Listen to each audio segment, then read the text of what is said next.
Hey everyone, welcome to my channel. If you're new here, my name is Brittany and I dig into the products, tools, and systems aimed at photographers and other small business creatives, sharing what I find, whether that's good, bad, or sometimes weird. Today, I am reviewing the Soar 6-liter camera sling bag from BAGSMART, which I just realized their logo has the name split up as BAGSMART. So I'm glad I figured that out early because I've been pronouncing it like BAGSMART the whole time, which feels like a real celebrity Jeopardy moment. Anyway, BAGSMART sent me the Soar sling bag in exchange for an honest review, and I'm pretty excited to get my hands on a physical product again. Lately, I've been all about judging software, so I'm looking forward to spreading that judgment to something a little more tangible. As with all of my videos, I like to give some categories of what we'll be covering so that I can keep myself organized and the video organized. I'll leave timestamps below, so if you want to skip ahead to different sections, you can. For this review, we will be looking at the pricing of the bag and how it compares to similar camera sling bags.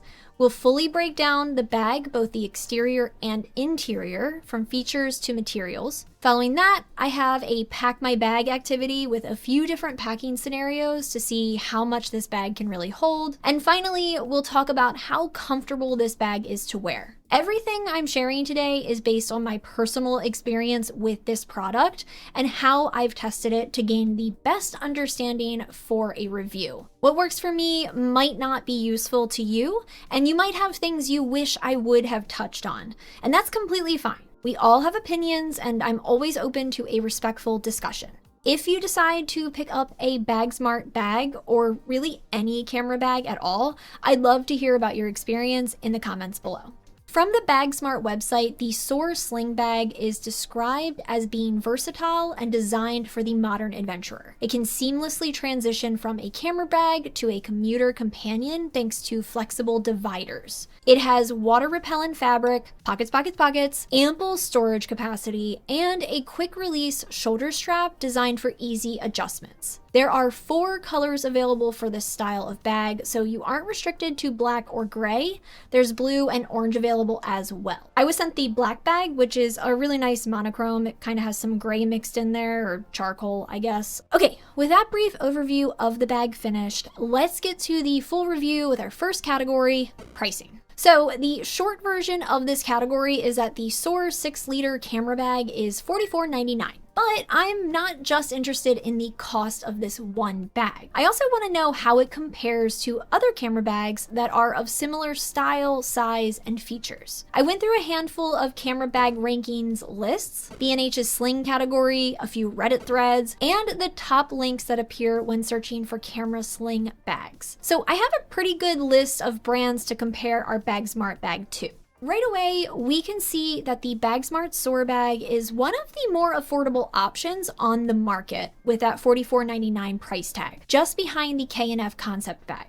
The first group of people that comes in mind for benefiting from the Soar the most are new photographers who are looking for a budget-friendly option while figuring out their preferred bag style and what size fits the gear they want to carry. Of course, anyone can appreciate a reasonably priced bag, but for new photographers, the opportunity to learn about gear organization and find a style that works for them while keeping costs manageable feels especially valuable. However, this lower price point could come with some trade-offs. While BAGSMART is doing a solid job of creating accessible, affordable options for popular camera bag styles, there's a pretty good chance for there to be some differences in the materials used and build quality compared to higher-end bags, like the Instinct London X-Pack Pro, which runs for a whopping $156. This doesn't necessarily mean that the Soar bag is bad, just like an expensive price tag doesn't mean a bag is good. It's just something to keep in mind as you shop. And we'll be doing just that as we move into the next category, where we'll be fully dissecting this bag. Even though the Soar bag appears to be rather small, there's tons to look at. So I'm going to try to keep this as compact and organized as possible by first tackling the exterior material. Got some tongue twisters in this one today, man. By first tackling the exterior material and features, and then moving to chatting about the interior materials and features, while also having some experiments happen along the way. As a reminder, the website does say that the zippers of the bag are waterproof and that the bag fabric is water repellent, which does not mean waterproof. Water repellent is described by the site This Versus That as a material that has been treated with a coating or finish to make it resistant to water, causing water to bead up and roll off the surface. It provides moderate protection against water, but is not completely water resistant. This does explain why the outside material reminds me of a raincoat. It feels thin, kind of light, and it makes that swishy sound when you run your hands over it.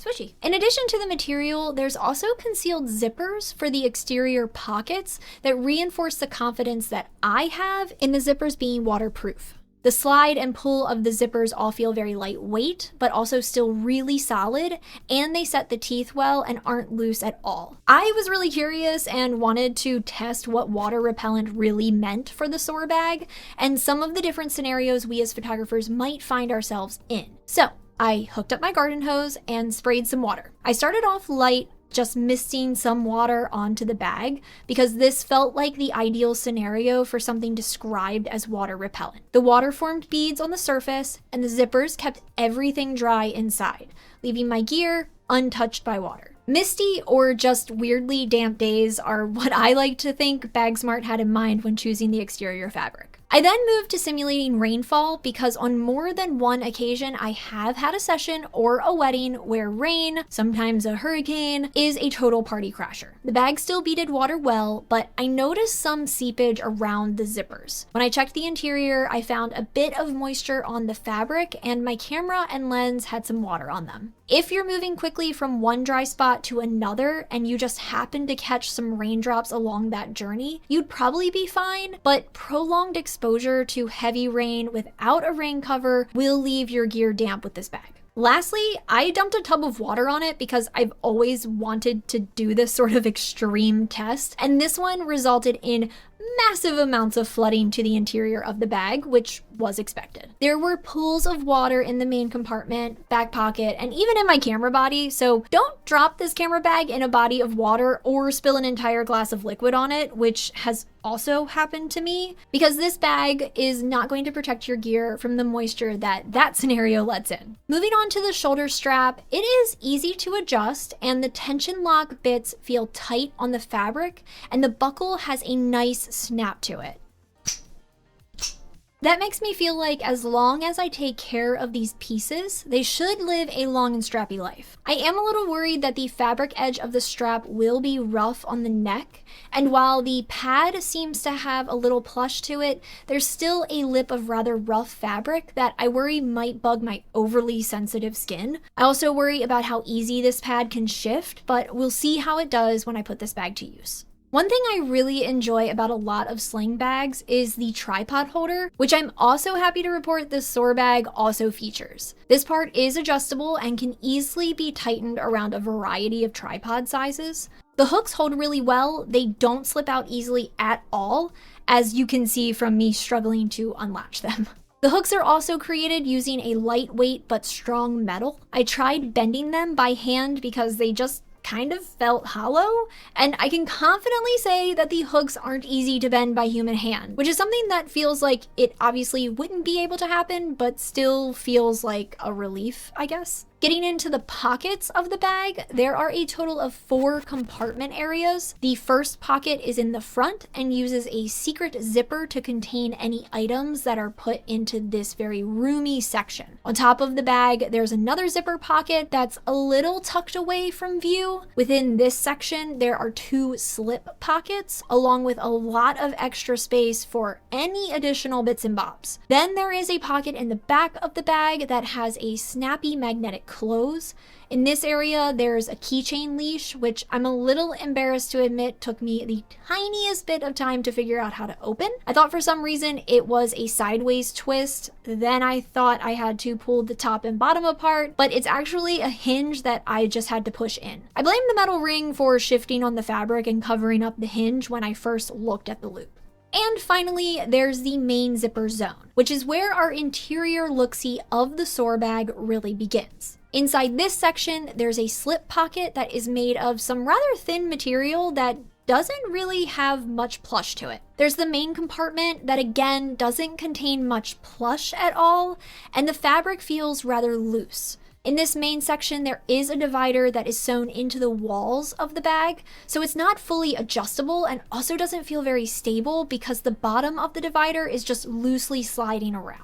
It is easy to push this divider to the side and have it stay out of the way thanks to this extra seam bit. My mom called it an overhem, and I'm fully putting my trust into her with that one. Even though I have been in the presence of sewing and helped my mom make a pretty okay couch cushion one time, I did not get the sewing gene, so I apologize for not looking into the technical terms more. Anyway, the interior space with the divider moved is nice and big. I'm feeling pretty good about the things I want to fit in this bag, but I am concerned that my lens is just going to be free floating, even with the divider being used. Finally, there's a mesh zipper pocket with a few small slip pockets. The material of this pouch feels nice and stretchy, and like there's a lot of give for whatever items might go into this zone. Overall, for this interior section, I'm disappointed in the lack of cushion. While I don't anticipate tossing my bag like it's a football, I have on occasion had to let my bag gently plop on the ground during the hectic mini session season. And more than once, my camera bag has toppled off a chair when rushing around during wedding receptions. I never said I was a role model for camera care, so if you're looking for one of those, please skip over me. Thankfully, during those moments of me not being the best gear mother, the bag that I was using had tons of quality plush to keep my gear protected. With the Soar sling, I would be worried that whatever I'm packing in my bag, whether it's my camera or a pack of Oreos, wouldn't survive a minor fall. Which is why I also did a drop test to see how safe the interior of the bag is, because it's not enough for me to just say I don't feel it's safe. I need to actually try to figure out if me saying that is warranted. I was going to do a good old egg test a la middle school science class, but I didn't want to waste an egg. So instead, I grabbed one of my old camera bodies that has a dead shutter and a stock lens with a broken zoom ring, put them in the Soar, and let that bag fly. Not really. I just dropped it from shoulder height. The result was a pretty loud clunk, my lens cap popping off, and my pop-up flash being triggered. Other than that though, the camera and lens seem to have held together with no major damage other than what they were already suffering from before the bag drop. I also wanted to try the same test with a bag I felt had a little more padding and structural support, so I put the camera and lens in the same orientation that I did the Soar and dropped it in the same way.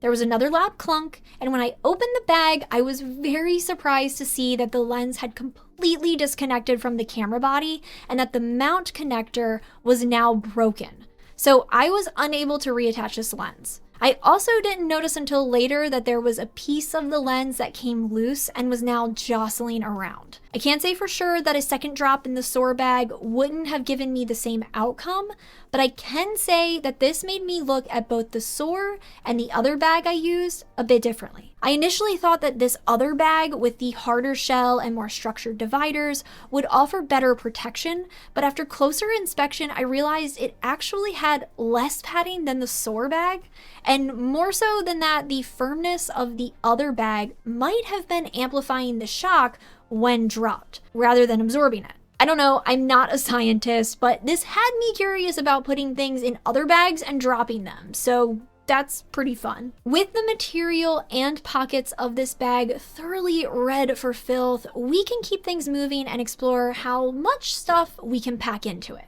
There's tons of different uses for bags like this one, and the BAGSMART website boasts that this bag can transform from a camera bag to a commuter bag very easily. So that made me want to showcase a few of my packing scenarios. Also, I haven't practiced packing this bag ahead of time, so I don't know if all of the items I desire to pack will fit or what this bag will look like when packed to the brim. So we are all in this together.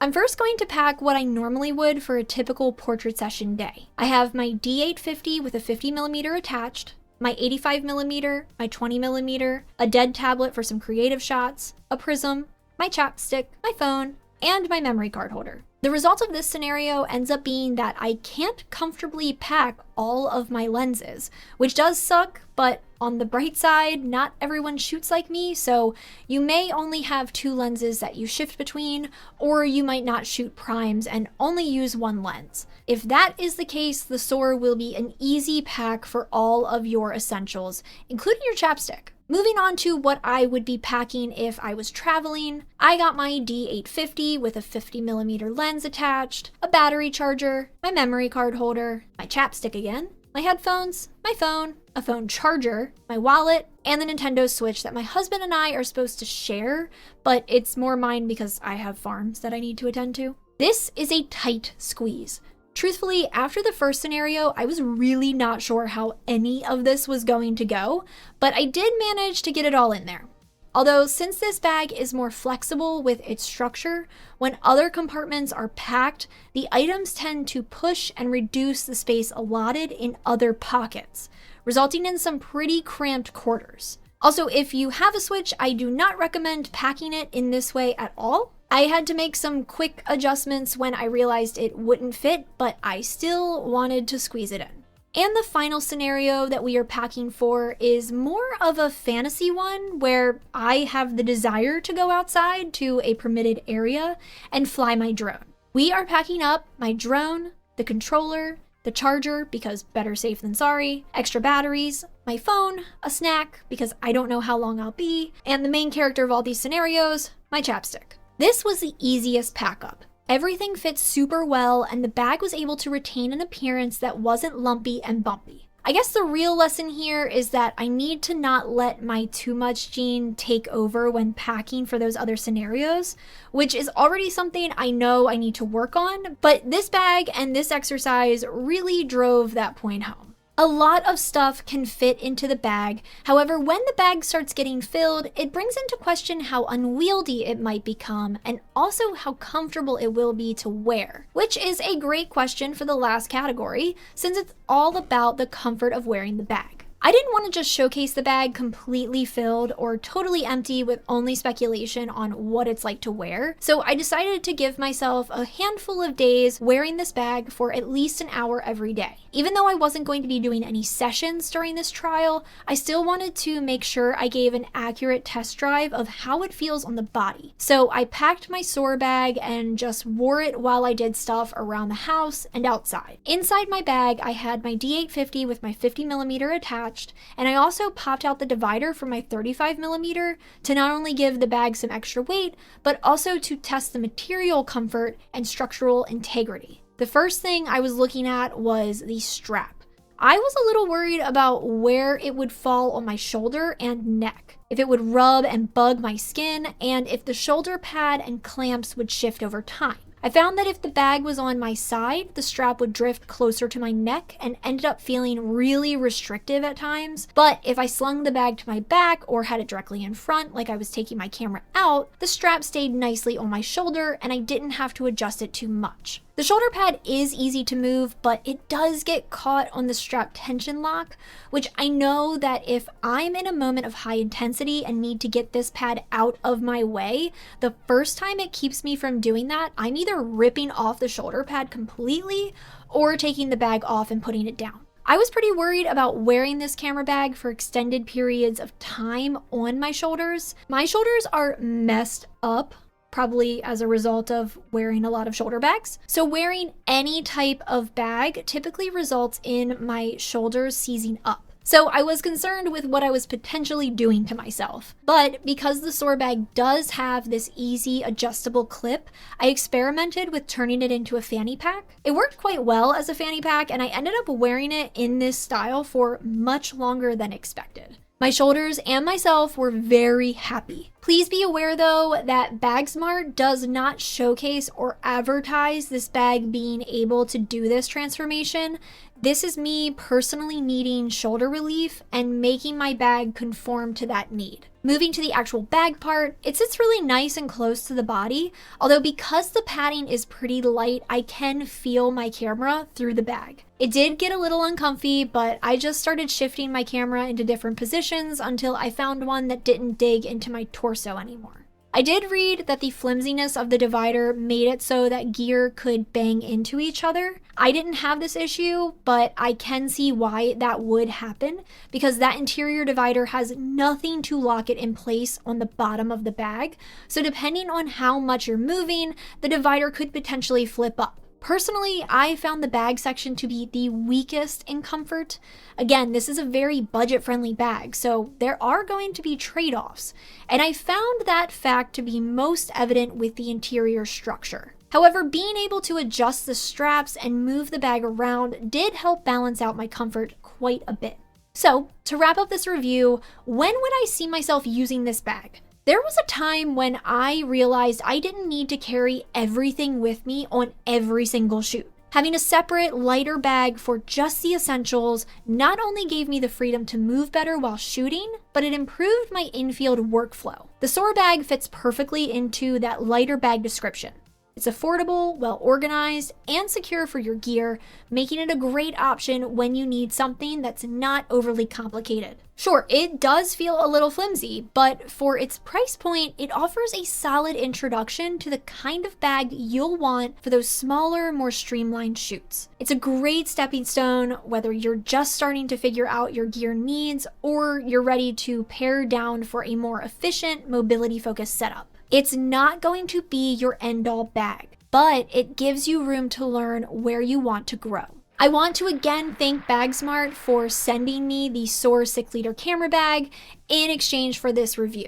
And I want to know, what are your thoughts on this bag? Have you used this one or any of the other BAGSMART bags? Let me know your experience with them in the comments. And also, if you want, let me know about your bag journey over the course of your career and what style bag you love using the most. I hope you'll consider liking this video, subscribing to my channel, and hitting that bell to be alerted whenever I release a new video. Thanks again, and I'll see you in the next one.